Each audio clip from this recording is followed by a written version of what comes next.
Hello students, good morning. आज का जो टॉपिक है वो है कैश फ्लो स्टेटमेंट। ये जो कैश फ्लो स्टेटमेंट है, आखिर ये क्यों प्रिपेयर किया जा रहा है, क्या है इसके पीछे रीजन है। देखिए, cash flow statement is a statement that show the cash flow, inflow and outflow of cash and cash equivalents. Cash और कैश इक्विवेलेंट्स का जो इनफ्लो है या आउटफ्लो है वो क्या है, उसके लिए हमें कैश फ्लो स्टेटमेंट की आवश्यकता पड़ती है। ठीक है, इसके दो तरीके हैं, एक तो डायरेक्ट मेथड और दूसरा है इनडायरेक्ट मेथड। डायरेक्ट मेथड जो आपके सिलेबस में नहीं है तो उसकी हम बात ही नहीं करेंगे। इनडायरेक्ट मेथड वो आपके सिलेबस में है, हम उसकी बात करेंगे। अब इसमें जो मेन चीज आ रही है, जो कैश फ्लो है, इनके तीन मेन पॉइंट हैं। पहला पॉइंट है ऑपरेटिंग एक्टिविटीज, कि हम कैसे इसकी ऑपरेटिंग कर रहे हैं, कैसे हम पूरा ऑपरेट कर रहे हैं, कैसे चला रहे हैं, हम उसका कैलकुलेशन करते हैं। दूसरा जो मेन हेड है वो है इन्वेस्टिंग एक्टिविटीज,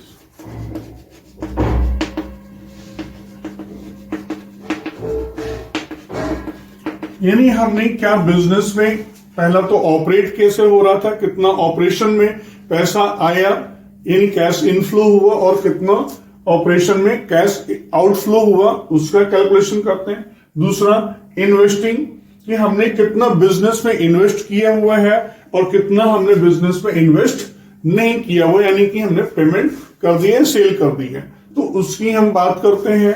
और तीसरा जो मेन हेड है वो है हमारा फाइनेंसिंग।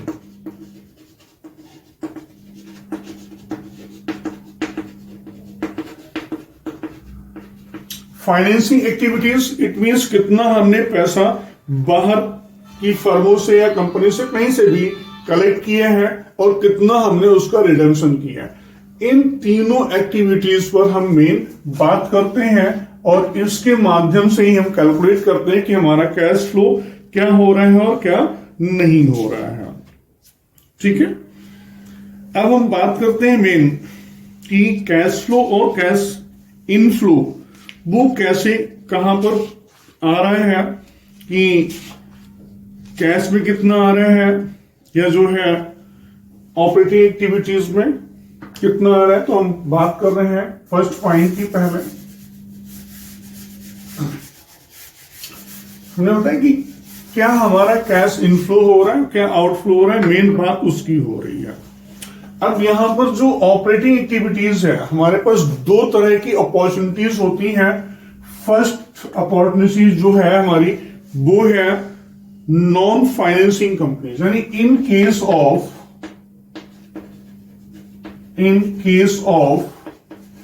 नॉन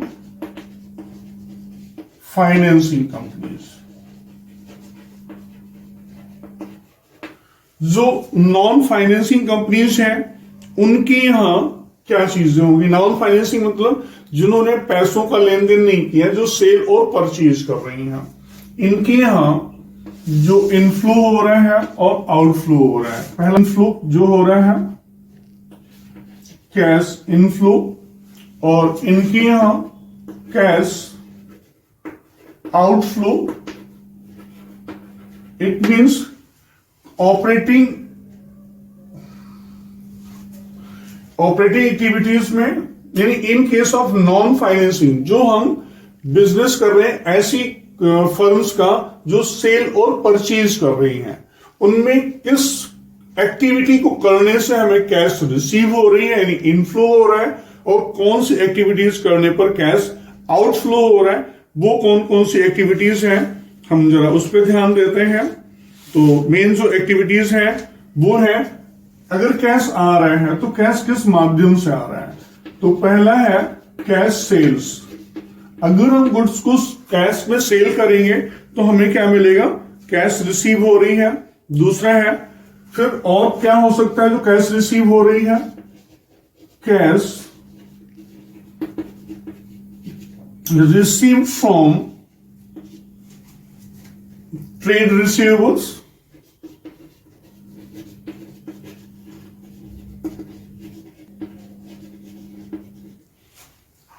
और किस माध्यम से हमें कैश आ सकती है? हमें कैश रिसीव हो सकती है रॉयल्टी से, या फिर फी से, या फिर कमीशन के माध्यम से। और हमें कैश कैसे कहां से रिसीव हो सकती है? फोर्थ पॉइंट है रिफंड टैक्स। इन रिफंड क्या? Income tax. अगर हमने कोई टैक्स पे कर रखा है और उसकी अगर हमें रिकवरी हो रही है, वापसी मिल रही है, तो उसके माध्यम से हमें कैश इनफ्लो हो सकता है। लेकिन कैश आउटफ्लो किस किस माध्यम से हो सकता है? फर्स्ट, अगर हमने कैश परचेज कर रखी है, यानी हमने अगर कैश में नगद परचेज किया हुआ है तो वो आएगा। दूसरा क्या हो सकता है? Payment to trade payables. अगर हमने ट्रेड पेबल्स को कुछ भी पेमेंट किया हुआ है तो वो आएगा। और आउटफ्लो कैसे हो सकता है? Payment to operating expenses. Business को ऑपरेट करने के लिए जो एक्सपेंसेस का हमने पेमेंट किया हुआ है उसके माध्यम से भी हमारा कैश आउटफ्लो हो सकता है। फिर और क्या हो सकता है? Fourth, payment to wages. अगर हमने वेजेस कोई मजदूरी पेमेंट की हुई है तो वो जा सकता है हमारा।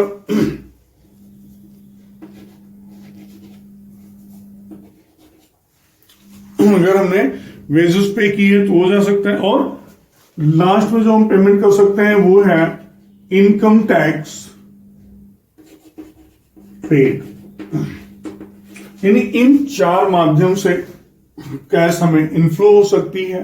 और इन पांच माध्यम से मोस्टली जो ऑपरेटिंग होते हैं, जो एक्टिविटीज होती हैं, उनमें हमारी cash in non financing companies में होता है। यानी कि कैश इतने में आ रही है और इतने में हमारी जा रही है।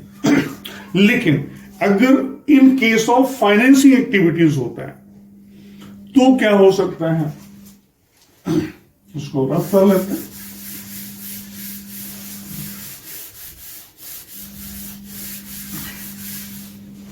In case of financing activities,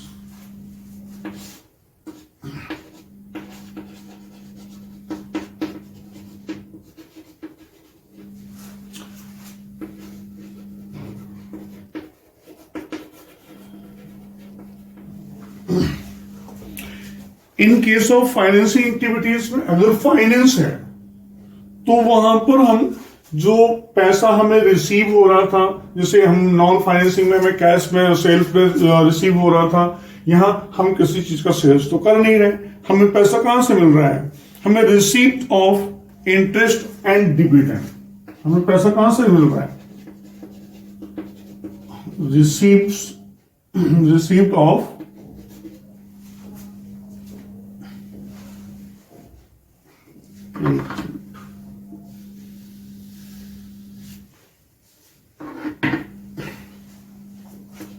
receipts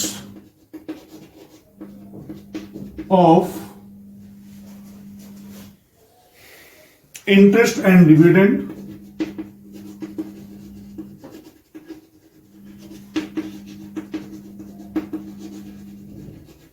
हमें या तो इंटरेस्ट रिसीव हो रहा होगा तो, या फिर डिविडेंड रिसीव हो रहा होगा। इसके अलावा proceeds from sale of securities,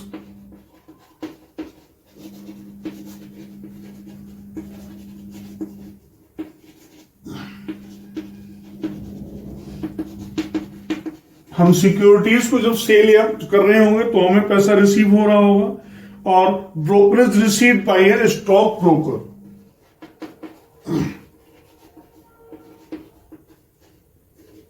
brokerage received by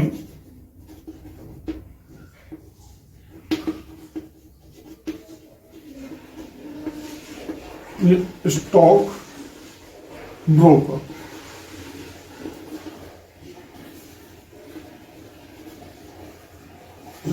ठीक है ना, यानी हमें अगर ब्रोकर से कोई कमीशन या इनकम रिसीव हो रही है तो वो हमें यहां पर कैश इनफ्लो में आएगा। और आउटफ्लो क्या होगा, पेमेंट फॉर इंटरेस्ट,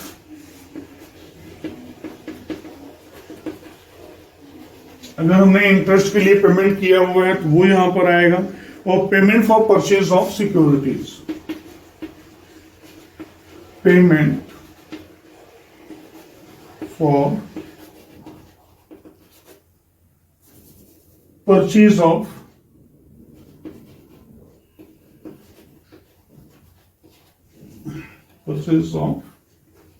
सिक्योरिटीज। और अगर हमने कोई सिक्योरिटीज परचेज की हुई है तो उसके पेमेंट पर जो हम पेमेंट कर रहे हैं, परचेज करने पर जो पेमेंट हो रहा है वो हमारा क्या हो जाएगा, कैश आउटफ्लो हो जाएगा। ठीक है, तो इस तरह से हमारी जो ऑपरेटिंग एक्टिविटीज है इन केस ऑफ फाइनेंसिंग और in case of non financing, उन दोनों में इस तरह से हम कैश इनफ्लो और कैश आउटफ्लो हमारा होता है। फिर आती है बात सेकेंड ऑप्शन की। सेकेंड ऑप्शन हमारा क्या है,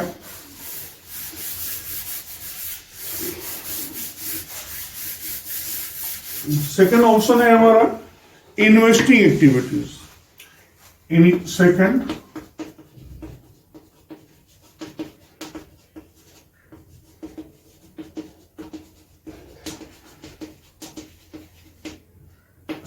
इन्वेस्टिंग एक्टिविटीज में हमारा जो कैश इनफ्लो या कैश आउटफ्लो होगा वो क्या होगा, देख लेते हैं।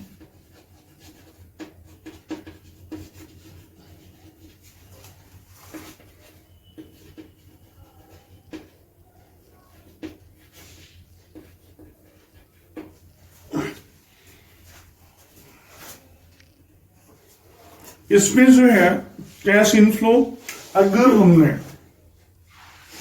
फर्स्ट कैश आएगा कैसे, तो कैश आने के माध्यम है proceeds from sales of fixed assets. अगर हमने एसेट्स को सोल्ड किया हुआ है तो हमें उसके माध्यम से पैसा आएगा। दूसरा क्या हो सकता है, proceeds from sales of investments. अगर हमने इन्वेस्टमेंट्स को सोल्ड किया हुआ है तो हमें यहां पर पैसा मिल सकता है। और पैसा कहां से आ सकता है, थर्ड, इंटरेस्ट रिसीव्ड हो सकता है। अगर हमें इंटरेस्ट रिसीव्ड है तो इंटरेस्ट रिसीव्ड ही हमारे लिए इनकम हो सकती है, यानी कैश इनफ्लो हो सकते हैं। हमें अगर हमने कहीं पर पैसा किसी शेयर्स में लगा रखा है, इन्वेस्टमेंट किया हुआ है, तो डिविडेंड भी हमें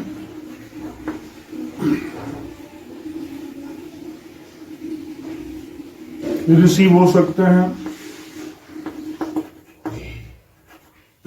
और हमें पैसा कहां से रिसीव हो सकता है, यहां पे हमें रेंट रिसीव फ्रॉम प्रॉपर्टी।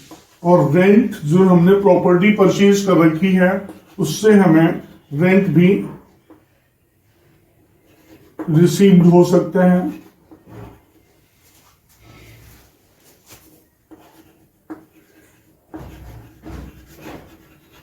जो प्रॉपर्टी हमने खरीदी हुई है, इन तरीके से हमें पैसा रिसीव हो सकता है, यानी कैश इनफ्लो हो सकता है।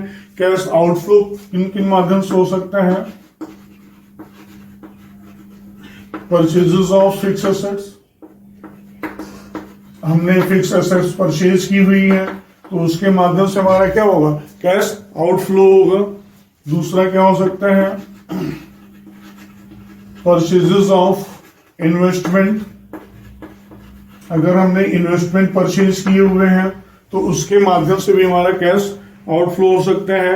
और इन सबके उस पर अगर हमने इनकम टैक्स कोई पे किया हुआ है खरीदने पर या उस तरह की किसी उस पर हमने अगर इनकम टैक्स पे किया हुआ है तो हमारा वहां पर पेमेंट क्या हो सकता है, कैश आउटफ्लो हो सकता है। अब हमारी जो बात आती है वो है थर्ड एक्टिविटीज की।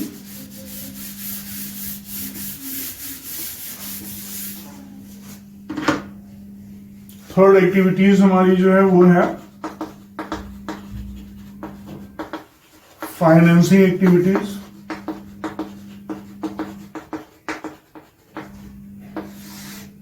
फाइनेंसिंग एक्टिविटीज में क्या क्या करने पर हमें कैश इनफ्लो हो सकता है और इन्हीं कैश आ सकता है, और क्या क्या करने पर हमें कैश जा सकता है, देखते हैं।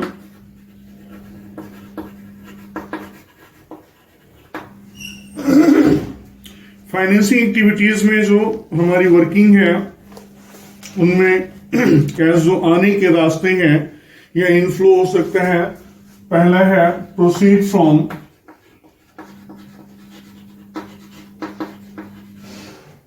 Issue of shares. अगर आपने किसी प्रकार के कोई शेयर्स इश्यू किए हुए हैं तो उसके माध्यम से हमें कैश इनफ्लो हो सकता है। दूसरा है proceeds from issue of debentures. अगर आपने किसी प्रकार के कोई डिबेंचर्स इश्यू किए हैं तो उसके माध्यम से आपको पेमेंट आ सकता है। इसके अलावा proceed from long term borrowings.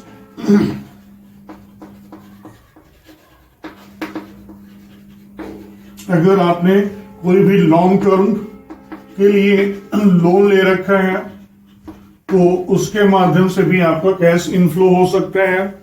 इसके अलावा फिर है increase in the balance of increase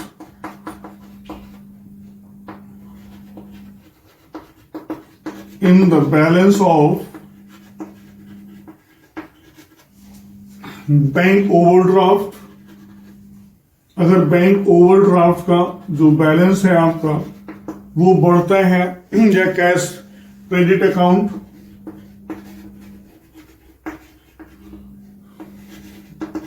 अगर इसका जो आपका बैलेंस बढ़ता है तो इसका मतलब कैश इनफ्लो यानी कैश बिजनेस में आ रही है।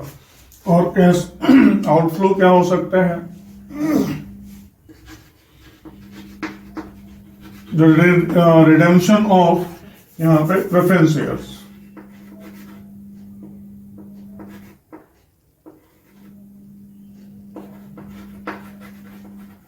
क्योंकि जो रिडेम्पशन हो रहा है वो किसका हो रहा है, वो प्रेफरेंस शेयर्स का हो सकता है। और क्या हो सकता है, रिडेम्पशन ऑफ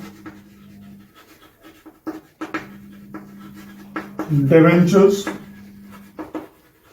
अगर हमने किसी प्रकार के जो डिबेंचर्स हैं हमने अगर उनको किसी को कोई पेमेंट किया हुआ है तो वो भी हमारे यहां पर आ सकते हैं। और payment for buyback of equity,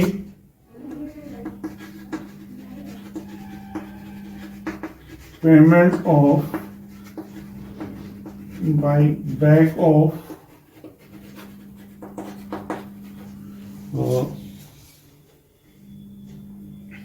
equity shares. अगर किसी भी प्रकार के जो इक्विटी शेयर्स हैं उनको भी हमने अगर कोई पेमेंट किया हुआ है तो हम उसे भी यहां पर शामिल करेंगे।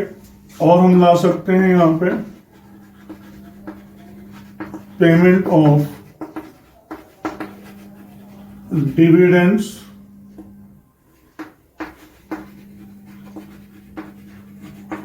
पेमेंट ऑफ इंटरेस्ट, अगर हमने लॉन्ग टर्म जो बोरोइंग से हमारा जो है उस पर हमने इंटरेस्ट अगर पे किया हुआ है तो भी आएगा 6 decrease in the balance of bank overdraft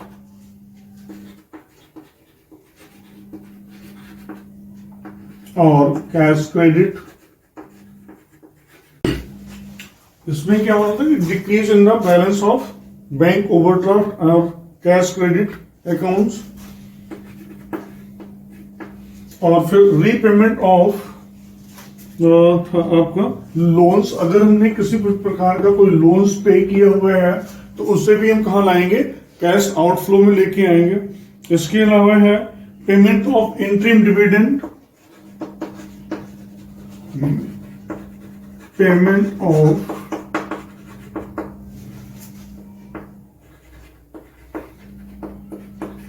interim dividend,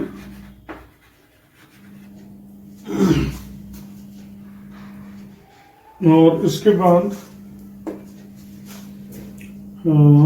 payment of preliminary expenses,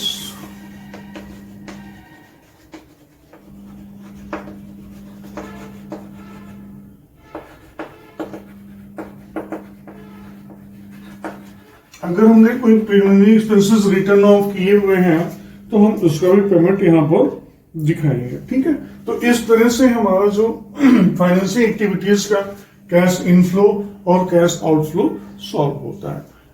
इसके बाद जो इसका फॉर्मेट है और जो कैलकुलेशन है वो हम नेक्स्ट वीडियो में बताएंगे कैसे उसे करना है। ओके।